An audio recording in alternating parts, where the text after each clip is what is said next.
Hey guys, welcome back to my channel. तो आज के इस वीडियो में मैं आपको 2025 में मूवी मिसेस। तो चलिए विदाउट वेस्टिंग टाइम मूवी का एक्सप्लेनेशन स्टार्ट करते हैं। मूवी स्टार्ट होती है रीचा नाम की लड़की से जिसे डांसिंग का काफी ज्यादा शौक है। रीचा का एक डांसिंग ग्रुप है और वो आगे उसी में करियर करना चाहती है। तो वही रीचा के घर वाले उसकी शादी करना चाहते हैं, इसलिए रीचा को देखने के लिए दिवाकर नाम का डॉक्टर आता है। अब रीचा और दिवाकर काफी बातें करते हैं और ऋचा को दिवाकर का नेचर काफी अच्छा लगता है। यहाँ पर हमें पता चलता है कि दिवाकर एक गायक है और वो दोनों ही एक दूसरे को पसंद करते हैं, जिसके बाद उनकी शादी हो जाती है। जिसके बाद ऋचा अपने ससुराल आती है तो वो देखती है कि उसकी सास को खाना बनाने का बहुत शौक था। साथ ही उनके घर में मिक्सर वगैरह यूज करना अलाउड नहीं था, क्योंकि ऋचा के ससुर का कहना था कि जो चटनियां पीस कर बनती है उसकी टेस्ट कुछ अलग ही होती है। इसलिए वो चाहते थे कि उनके घर में बिना मिक्सी के खाना बने। अब ऋचा की फर्स्ट नाइट थी, जिसके लिए वो काफी एक्साइटेड थी। दिवाकर भी उसके पास आता है और वो बिना ऋचा से रोमांस किए बस उसके साथ इंटीमेट होता है। अब इस बात पर ऋचा ज्यादा ध्यान नहीं देती। अगले दिन ऋचा अपनी सास की मदद करने के लिए किचन में जाती है तो वो देखती है कि उसकी सास घर के सारे काम किया करती थी। एक्चुअली उनके पास मेड आती थी, लेकिन अगर मेड लेट भी हो जाए तो उसकी सास सारा काम कर लेती थी। साथ ही ऋचा के ससुर और पति को खुद के काम खुद करने की बिल्कुल भी आदत नहीं थी। आज जब ऋचा किचन में अपनी सास की मदद कर रही थी तभी दिवाकर उसे आवाज लगाता है। जब ऋचा वहां पर जाती है तो दिवाकर उसे कहता है कि वो उसके कपड़े निकाल दे। जो सुनकर ऋचा काफी शॉक थी कि नहाकर आने के बाद दिवाकर खुद के कपड़े भी नहीं ले सकता।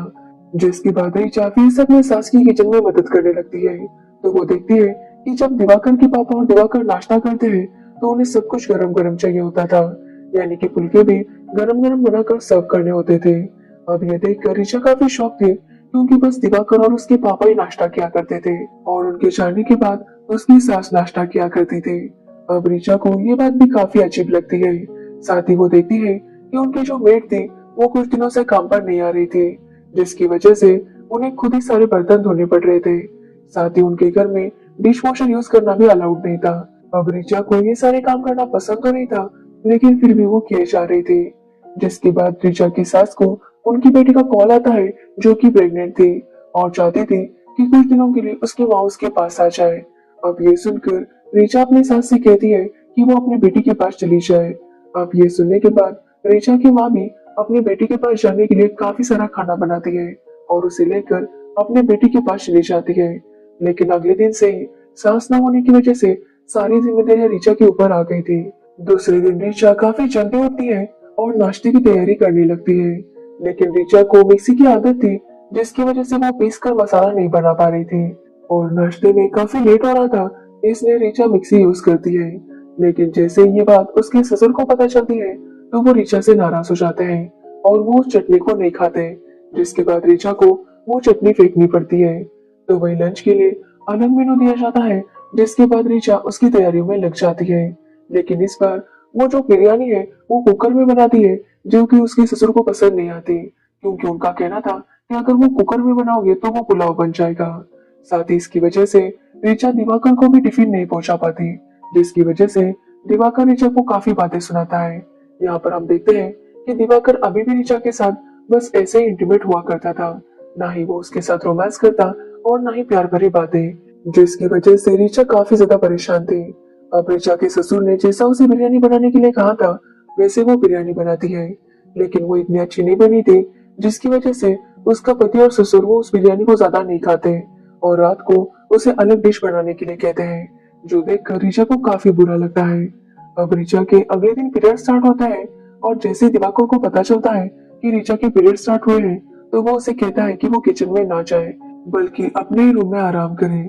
जिसके बाद ऋचा अपने रूम में आराम करने लगती है। कुछ टाइम बाद उनके घर पर एक मेड आती है, जो घर के सारे काम संभालने लगती है। ऋचा उससे पूछती है कि उनके यहाँ पर बाकी मेड्स क्यों नहीं आती, तो वो लेडी बताती है कि ऋचा के ससुर काफी ज्यादा किटकिट करते हैं। साथ ही उनके यहाँ कास्ट डिस्क्रिमिनेशन भी बहुत ज्यादा है, जिसकी वजह से कोई भी यहाँ पर काम करना नहीं चाहता। लेकिन ऋचा कहती है कि वो इन सब चीजों में नहीं मानती। और पीरियड्स की वजह से ऋचा को थोड़ा सा रेस्ट करना मिल रहा था, इसलिए वो अपने डांस वीडियोस देखने लगती है और अपने डांस को मिस कर रही थी और वो डिसाइड करती है कि वो एक डांस टीचर का जॉब करेगी, क्योंकि ऋचा को डांस बहुत ज्यादा पसंद था। तो वही हम ऋचा के ससुर और पति को देखते हैं जो इंतजार कर रहे थे कि कब ऋचा की पीरियड्स खत्म हो जाए और ऋचा वापस काम पर लग जाए। अब ऐसे ही 5 दिन बीत जाते हैं और ऋचा की पीरियड्स खत्म हो गए थे, जिसके बाद ऋचा को फिर से सारा काम संभालना पड़ता है। अब ऋचा जब किचन में काम कर रही थी तो वो देखती है कि बेसिन के नीचे की जो पाइप है वो लीक कर रही थी।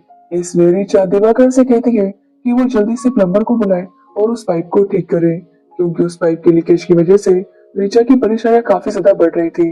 लेकिन दिवाकर उसकी बातों को इग्नोर किए जा रहा था। अब ऋचा जब अगले दिन ब्रेकफास्ट बनाती है तो वो अपने ससुर और दिवाकर से अपने जॉब के बारे में बात करती है, लेकिन उनका कहना था कि ऋचा तो अब जल्दी प्रेग्नेंट हो जाएगी, तो फिर जॉब करके क्या होगा। वैसे भी प्रेगनेंसी में उसे जॉब छोड़ना पड़ेगा और उसे पैसों की क्या जरूरत है। अब ये सब सुनकर ऋचा काफी अपसेट हो जाती है। तो वही ऋचा के ससुर ऋचा से कहते हैं कि वो कपड़ों को वॉशिंग मशीन में ना धोए बल्कि हाथों से धोए, ताकि तभी वो कपड़े अच्छे से निकलेंगे। अब ये सुनने के बाद ऋचा को काफी गुस्सा आता है, लेकिन फिर भी वो कुछ कह नहीं पाती। जिसके बाद ऋचा अपने ससुर से रिक्वेस्ट करती है कि उसे इंटरव्यू के लिए जाने दो, लेकिन उसके ससुर उसे मना कर देते हैं, जिसकी वजह से ऋचा इंटरव्यू देने नहीं जा पाती। अब ऋचा काफी अपसेट थी कि तभी रात को दिवाकर घर आता है और फिर से ऋचा के साथ इंटीमेट होने लगता है, जो देखकर ऋचा गुस्सा हो जाती है और दिवाकर से कहती है कि वो उसके साथ रोमांस क्यों नहीं करता। वो ये नहीं देखता कि ऋचा को काफी पेन होता है। जो सुनने के बाद दिवाकर ऋचा से कहता है कि अगर उसे इतना ही रोमांस करना है तो इसका मतलब यही है कि वो पहले से ये सब कुछ कर चुकी है और इसी वजह से उसे ये सब कुछ पता है। दिवाकर ऋचा से कहता है कि वो उसके पास तक नहीं आना चाहता, क्योंकि जब भी वो उसके पास आता है उससे किचन की बदबू आती है। साथ ही वो ऋचा से कहता है कि ऋचा में ऐसा कुछ है ही नहीं जिससे उसके साथ रोमांस करने का मन करे। जो सुनने के बाद ऋचा काफी हर्ट हो गई थी। अब दिवाकर का एक कजिन उनके घर आता है जो कि उनके जैसा ही था। वो भी ऋचा को ऑर्डर देने लगता है कि उसे क्या चाहिए, और जब ऋचा बना कर लाती है तो कहता है कि इतना अच्छा नहीं बना। जिसके बाद वो ऋचा से कहता है कि वो आज मटन खाना चाहता है, इसलिए वो सारी तैयारी करे और उसे मटन खिलाए। अब ऋचा को ना चाहते हुए भी फिर से खाना बनाना पड़ता है। अब ऋचा इस सब से काफी ज्यादा तंग आ गई थी, क्योंकि उसकी जिंदगी बस किचन में खाना बनाते हुए और उसे साफ करते हुए कट रही थी। ऋचा बार बार दिवाकर से वो पाइपलाइन चेंज करने की बात करती, लेकिन वो हर बार उसे इग्नोर करता। जिसके बाद दिवाकर की बुआ ऋचा की मदद के लिए यहाँ पर आती है, क्योंकि ऋचा का पहला करवा चौथ था। अब ऋचा उस दिन उपवास रखती है, लेकिन सबके लिए उसे खाना बनाना पड़ता है। साथ ही उसकी बुआ की तबीयत खराब हो रही थी, इसलिए ऋचा उन्हें मेडिसिन देती है, तो उसकी बुआ उसे ही डांट देती है और कहती है कि आजकल की लड़कियों को तो बर्दाश्त करना ही नहीं आता। जो सुनकर ऋचा काफी गुस्सा तो हो गई थी, लेकिन वो कुछ भी कह नहीं पाती। अब ऋचा दिन भर भूखी थी कि रात को दिवाकर उसके पास आता है और उसे कहता है कि उसके वो पुराने डांस वाले वीडियोस डिलीट करे। जो सुनने पर ऋचा ऐसा करने से मना कर देती है, तो दिवाकर उसे कहता है कि अगर उसने वीडियोस डिलीट नहीं किए तो वो उसे इस घर में रहने नहीं देगा। जिस पर ऋचा कहती है कि उसे जो करना है वो करे, लेकिन वो वीडियोस डिलीट नहीं करेगी। जो सुनने के बाद दिवाकर गुस्सा होकर वहां से चला जाता है। तो वही दूसरे दिन दिवाकर की बुआ भी अपने घर चली जाती है, जिसके कुछ दिनों बाद दिवाकर के पापा का बर्थडे था, जिसके लिए उन्होंने काफी सारे मेहमानों को बुलाया था। अब वो लोग वहां पर ड्रिंक करने लगते हैं। साथ ही ऋचा से कहते हैं कि वो सबके लिए खाना बनाए। अब ये देखकर ऋचा काफी तंग आ गई थी, क्योंकि एक के बाद एक ऋचा को ऐसे ऑर्डर्स दिए जा रहे थे जैसे कि ऋचा ने कोई होटल खोल रखा हो, जिसकी वजह से ऋचा काफी ज्यादा फ्रस्ट्रेट थी। तो वही दिवाकर ऋचा से काफी नाराज था, क्योंकि ऋचा ने अभी तक अपने वीडियोस डिलीट नहीं किए थे। इसलिए वो ऋचा को वार्न करता है कि वो जल्दी से अपने वीडियोस डिलीट करे और जल्दी से सबके लिए ड्रिंक्स लेकर आए, नहीं तो उसके लिए अच्छा नहीं होगा। जो सुनने के बाद ऋचा गुस्सा हो जाती है और बेसिन का जो पानी टपक रहा था उसके नीचे उसने बकेट रखी थी, जिसमें काफी सारा पानी भर गया था। इसलिए ऋचा उसी पानी को ले जाकर सर्व करती है। अब जैसे ही दिवाकर को इस बारे में पता चलता है, वो काफी गुस्से में किचन में आता है, लेकिन ऋचा वही पानी उसके मुंह पर फेंकती है और गुस्से से वहां से कार लेकर चली आती है। जिसके बाद ऋचा अपने घर आती है और अपनी माँ को सब कुछ बताने लगती है, लेकिन ऋचा की माँ का कहना था कि इतनी सी बात पर उसे घर छोड़कर नहीं आना चाहिए था। वो ऋचा से कहती है कि वो दिवाकर को कॉल करे और उसे सॉरी कहे। तभी वहां पर ऋचा का भाई आता है और ऋचा की माँ ऋचा से कहती है कि वो जाकर पानी पी ले और अपने भाई को भी पानी दे। जो सुनने के बाद ऋचा काफी गुस्सा होती है और कहती है कि क्या उसका भाई खुद पानी नहीं ले सकता। रिचा अपनी माँ से कहती है कि उसकी माँ जैसे लोगों की वजह से उनके बच्चों को इस तरह की आदतें पड़ती है और वो चाहते हैं कि उनको वाइफ नहीं बल्कि एक 24 आवर्स की मेड मिले। जिसके बाद कुछ टाइम बीत जाता है और हम देखते हैं कि दिवाकर ने दूसरी शादी कर ली थी और वो अपनी दूसरी वाइफ के साथ भी वैसे बिहेव कर रहा था जैसे वो रिचा के साथ बिहेव करता है। यानी कि उसे वाइफ नहीं बल्कि एक मेड चाहिए थी जो कि उसका घर संभाले और उसके लिए बच्चे पैदा करे। तो वही हम रिचा को देखते हैं जो अपना डांस ग्रुप फिर से स्टार्ट करती है और वहां पर अपना डांस करने लगती है, जिससे रिचा काफी ज्यादा खुश थी क्योंकि अब फाइनली वो कर रहे थे जो वो करना चाहती थी।